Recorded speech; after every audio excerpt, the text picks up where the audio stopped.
Class 10 में geography में lesson 8 में बात करने वाले हैं निर्माण एवं उद्योग के पार्ट 2 में। हमने पिछले वीडियो में बताया था कि निर्माण उद्योग किसे कहते हैं, उद्योग के मैंने प्रकार बताया था, कच्चे माल के आधार पर, स्वामित्व के आधार पर उद्योग कितने प्रकार के हैं और संबंधित कुछ वस्त्र उद्योग आदि के बारे में मैंने बात किया था। वस्त्र उद्योग में भी मैंने बात किया था, सूती वस्त्र उद्योग के बारे में, जूट उद्योग के बारे में बात किया था। आज के वीडियो में हम कुछ और उद्योग के बारे में बात करने वाले हैं।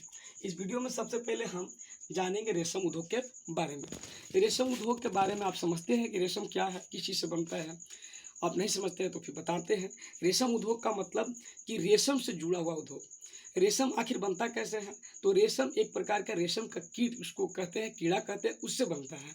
वो प्यूपा अवस्था में जब होता है तो वो अपने आवरण जो शरीर के चारों तरफ वो 8 आकार के अपने लार से वो क्या करता है कि अपने शरीर के चारों तरफ बचाने के लिए एक आवरण बनाता है और वही लार जब कठोर हो जाता है तो एक उसका नाम कोकून हो जाता है और उस कोकून से ही क्या होता है, रेशम की धागे निकलती हैं, रेशाएं निकलती हैं और उसी को बुन करके कपड़ा बनाया जाता है, वस्त्र बनाया जाता है और वो बहुत ही क्या होती है, लहरदार होता है और बहुत ही कोमल होता है, लचकदार होता है, बहुत इसके सॉफ्ट कपड़े होते हैं, मुलायम होते हैं।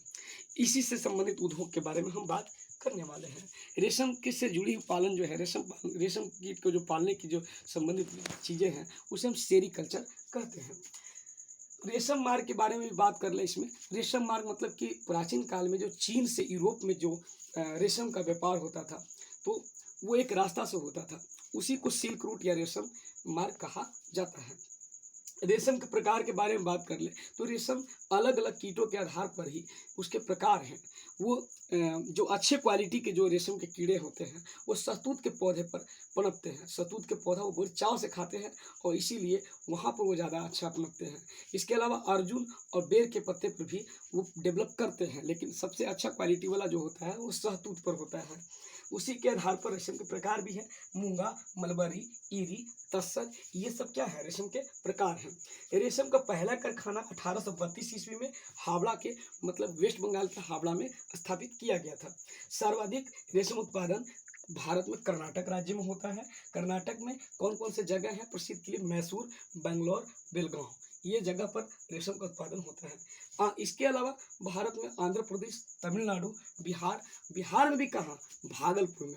भागलपुर में जो रेशा का उत्पादन होता है वो अच्छी क्वालिटी का रेशम का उत्पादन होता है। इसके बाद हम गन्ना उद्योग के बारे में समझेंगे। गन्ना उद्योग रोपण कृषि के अंतर्गत आता है। गन्ना भारत जो है पूरे विश्व में हम कह सकते हैं कि चीनी के उत्पादन में गन्ना की मदद से मतलब भारत नंबर 1 पर है। सर्वप्रथम चीनी मिल बिहार में अगर बात करें तो 1903 में, है ना, सारण जिला के मढ़ौरा में स्थापित किया गया था।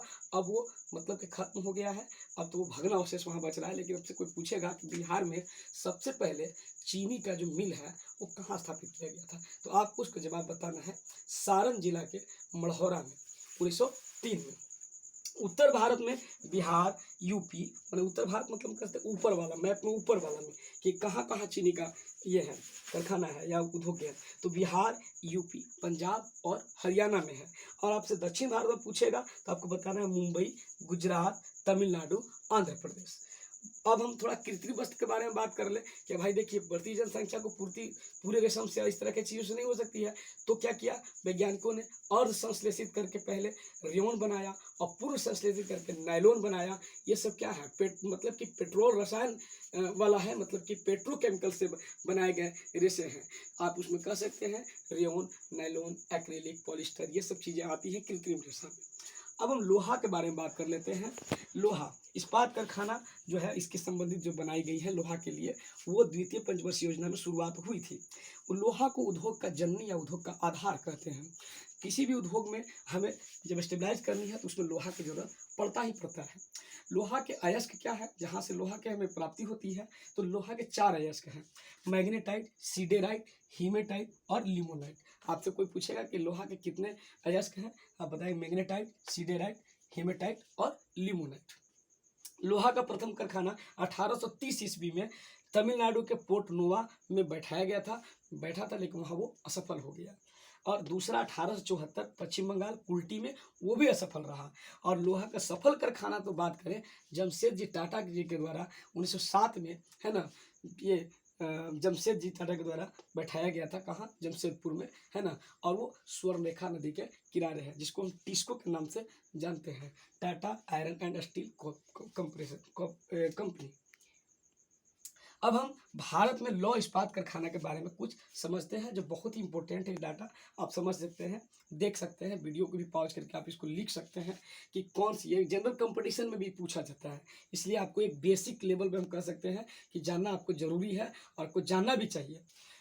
टिस्को की स्थापना कब हुई थी? 1907 में हुई थी। झारखंड में है, जो जमशेदपुर अभी बात हो रही थी। और ये कैसा है? निजी है, मतलब एक व्यक्ति का, जमशेद जी टाटा जी का अपना, मतलब ये कंपनी है ना। अब बात करें हम इसको, है ना, इसको की बात कर ले तो 1919 में इसकी स्थापना हुई है, पश्चिम बंगाल में है। ये कुल्टी और बनपुर में इसकी ब्रांच है और ये निजी है। विस्को मतलब विश्वेश्वरैया वाला, है ना, Visvesvaraya iron and steel company हम कह सकते हैं इसको। 1923 में कर्नाटक के भद्रावती में है जी, ये भी निजी है। भिलाई के बारे में तो 1957 में छत्तीसगढ़ में है जी, सार्वजनिक है, मतलब इसमें सरकार, ये सरकारी है, किसी व्यक्ति का नहीं है, सरकार का इसमें है। और इसे बनाया किसके मदद से गया था? रूस के मदद से। अब ये सब खुद से बनाया गया था और यह है रूस की मदद से। दुर्गापुर 1959 में स्टेबलाइज हुआ है, पश्चिम बंगाल में है जी, सार्वजनिक है और ये ब्रिटेन की मदद से बना है। और राउरकेला 1959 में उड़ीसा में, है ना, सार्वजनिक है, ये जर्मनी की मदद से बना है। और ये तीनों, मतलब कि आपसे पूछेगा भिलाई, दुर्गापुर और राउरकेला, ये तीनों जो है वो रूस, ब्रिटेन, जर्मनी की मदद से है। और ये तीनों जो है दूसरी पंचवर्षीय योजना में इसमें काम शुरू हुआ था। और बोकारो 1972 में झारखंड में है, सार्वजनिक है, ये बना था रूस की मदद से, ये तीसरी पंचवर्षीय योजना में बनी थी। और आपसे पूछा तो सलेम 1972 में तमिलनाडु में है, ये भी सार्वजनिक है ना। ये किसी की मदद से नहीं, स्वदेशी है। विशाखापत्तनम 1982 में आंध्र प्रदेश में है, ये भी किसी की मदद से नहीं, सार्वजनिक है, किसी की मदद से नहीं, स्वदेशी है। और ये 5वीं पंचवर्षीय योजना में इसको तैयार किया गया था।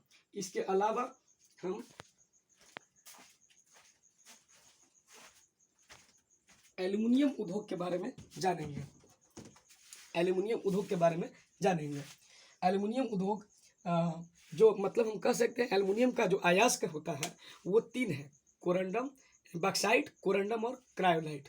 बॉक्साइट जो है Al2O3 2H2O, जबकि कोरंडम का आपसे पूछा जाए तो Al2O3, और आपसे पूछा जाए क्रायोलाइट का Na3LF6 होता है, Na3LF6। लेकिन क्रायोलाइट से एल्युमिनियम का निष्कासन नहीं होता है। एल्युमिनियम का जो निष्कासन होता है उसका मुख्य अयस्क है बॉक्साइट, जिसका फॉर्मूला है Al2O3 2H2। और ये इससे संबंधित जो कंपनी है, बाल्को, नाल्को, माल्को, हिंडाल्को, ये सब इनकी कंपनी है जी, आपको ये दिमाग में रखनी है। तांबा उद्योग से संबंधित हम बात कर लेते हैं। तांबा को कॉपर संकेत होता है, 29 इसकी होती है परमाणु संख्या। राजस्थान में, है ना, खेतड़ी, देवरी, ये सब में है इसका। खेतड़ी में सबसे पुराना खदान है इसका, तांबा का जो निकलता है, बहुत समय, पुराने समय से निकल रहा है। झारखंड में शिवभूमि में, MP में बालाघाट में। सीमेंट उद्योग की बात करें तो सीमेंट उद्योग के लिए कच्चा पदार्थ चूना पत्थर चाहिए, है ना। और इस सीमेंट के बनाने की जो खोज है सबसे पहले किसने किया था? जोसेफ आस्पिडन ने किया था। अब ये जो सीमेंट उद्योग है उसके लिए एक ट्रिक समझ लीजिए कि कौन कौन से कच्चा पदार्थ उसके लिए जरूरी है। चूसिए आम जी, चू से चूना, सी से सिलिका, ए से एल्यूमिना, आ से हो गया आयरन ऑक्साइड, म से हो गया मैग्नीज ऑक्साइड और जी से हो गया जिप्सम। मतलब कोई आपसे पूछेगा कि सीमेंट के लिए कौन कौन से कच्चा पदार्थ की जरूरत होता है, तो आप ट्रिक से ऐसे याद कर सकते हैं। चूसिए आम जी, चू से हो गया चूना पत्थर, सी से हो गया सिलिका, ए से हो गया एल्यूमिना, आ से हो गया आयरन ऑक्साइड, म से हो गया मैग्नीसाइड और जी से हो गया जिप्सम। परिवहन उद्योग में हम बात कर लेते हैं। परिवहन का मतलब क्या होता है कि जो कोई सामान हम, मतलब यहाँ से वहाँ ले जाने के लिए, है ना, जैसे कि जहाज, पानी जहाज चाहिए तो उसके लिए, है ना। स्थल में है तो गाड़ी जो है, जितने भी ऑटोमोबाइल आते हैं, वाहन सवारी वाला हो या फिर मतलब कि सामान ढोने वाला हो, उससे संबंधित बात हम कर लेते हैं। तो इसमें हम स्थल, जल और वायु, ये 3 तरह से परिवहन के साधन होते हैं। रेलवे के बारे में थोड़ा समझ लेते हैं इसी परिवहन में कि रेलवे के जोन कितने 18 हैं। बिहार में अगर कोई पूछेगा आपसे कि बिहार में एकमात्र जोन का नाम बताइए, पूर्व मध्य रेलवे का जो है वो हाजीपुर एकमात्र जोन है बिहार का। बिहार में डीजल इंजन का कारखाना पूछेगा आपसे कि कहाँ है, तो वाराणसी में है। विद्युत इंजन का कारखाना चितरंजन में है। और सवारी गाड़ी का डब्बा पेराम्बूर में बनता है तमिलनाडु में, कपूरथला पंजाब में बनता है। रेल पहिया धुरी का बंगलौर में है। रेल पहिया कारखाना बिहार में अगर पूछेगा तो आपको छपरा बताना है। अगर सवारी डब्बा में पूछेगा बिहार में बताइए कहाँ है, बिहार में भी डेवलप हो रहा है, नालंदा का हरनौत में। और आपसे पूछेगा तो मुंगेर में भी वर्कशॉप है, मुंगेर रेलवे वर्कशॉप भी है। तो हम आज के वीडियो में इतना समझ लिए हैं, और जो कुछ बचा है तो हम लोग नेक्स्ट वीडियो में बात करने वाले हैं क्वेश्चन आंसर के साथ में। और हम आपसे एक बार और कहना चाहते हैं कि हमारे चैनल को आप सब्सक्राइब करें। हमारा चैनल है RK सुमन स्टडी। आप इसको सब्सक्राइब करें बच्चों, और लाइक करें, शेयर भी करें, और ताकि मुझे प्रोत्साहन मिले और मैं और अच्छे तरीके से वीडियो बनाऊं। मैंने वीडियो को नई शुरुआत किया है बनाना।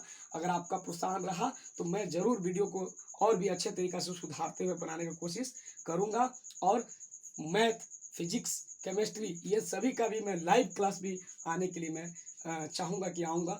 इस तरह से मुझे पहले प्रोत्साहन दिया जाए। कम से कम मेरे सब्सक्राइबरों की संख्या 1000 से भी ऊपर अभी नहीं है। अगर इसमें आपका सहयोग रहा तो मैं अभी और आगे वीडियो बनाऊँगा। धन्यवाद।